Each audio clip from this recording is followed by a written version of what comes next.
Olá, eu sou Luiz Carlos e este é o podcast Filosofia Fora da Caixa, sempre um tema filosófico para discutir algum aspecto do cotidiano. Este podcast tem frequência semanal e você pode acompanhar as novidades no Instagram e na sua plataforma de podcasts favorita, sempre aos sábados. Hoje nós atenderemos a sugestão da nossa ouvinte, professora Daniele da CRED 9, que fica em Horizonte, Ceará, e abordaremos o tema trabalho. O trabalho, para algumas pessoas, é motivo de muita satisfação. Há quem goste daquilo que faz todos os dias, mas também há quem veja no trabalho um motivo de suplício, de sofrimento, de sonho com um dia em que não precisará trabalhar mais. Seja porque conseguiu se aposentar ou porque ganhou na loteria e pode curtir a vida à vontade. Conferimos todas as semanas nas redes sociais pessoas que choram a chegada da segunda-feira e comemoram a chegada da sexta-feira. Essas interpretações, entretanto, não são novidade.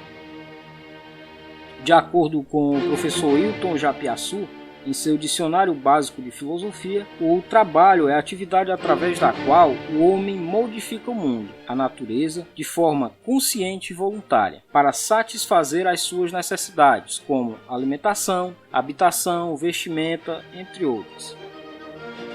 Em outras palavras, o trabalho é um processo pelo qual o homem se torna criador da realidade em que ele vive, seja como uma fonte de renda para atender a essas suas necessidades básicas, ou ainda como um processo criativo, condição indispensável para a existência humana.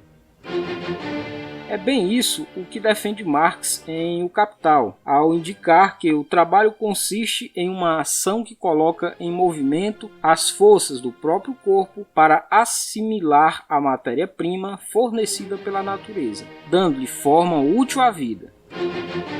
O trabalho é, portanto, uma ação mediadora da relação entre homem e natureza.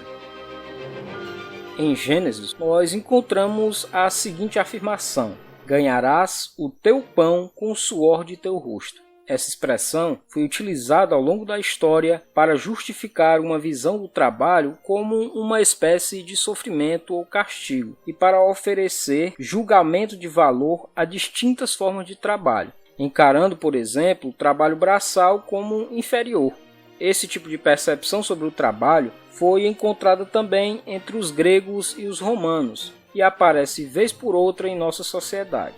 Os romanos, por exemplo, opunham o trabalho braçal ao ócio, que era considerado por eles uma atividade nobre e criativa.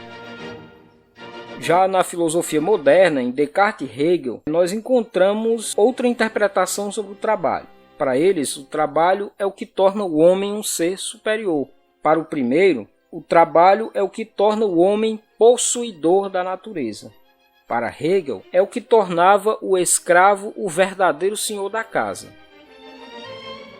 Um fato sobre o trabalho que vem trazendo muitas preocupações nos últimos tempos é com relação aos resultados de uma pesquisa recente que indica que, em 2030, 85% das profissões serão totalmente novas. Vinculado a isso, observamos dia a dia profissões que vão sendo substituídas por máquinas.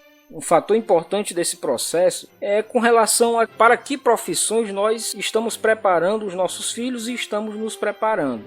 É justo que máquinas substituam o trabalho humano? O verdadeiro desafio que nós temos que encarar com relação ao trabalho nestes tempos, em que o conhecimento flui de maneira muito mais rápida, é que o homem sempre vai se diferenciar da máquina, porque ele sempre será verdadeiramente inteligente. Seu trabalho, portanto, precisa ser baseado no uso e no desenvolvimento dessa inteligência que ele possui por natureza, porque de fato é o homem, por seu trabalho, o verdadeiro senhor da casa.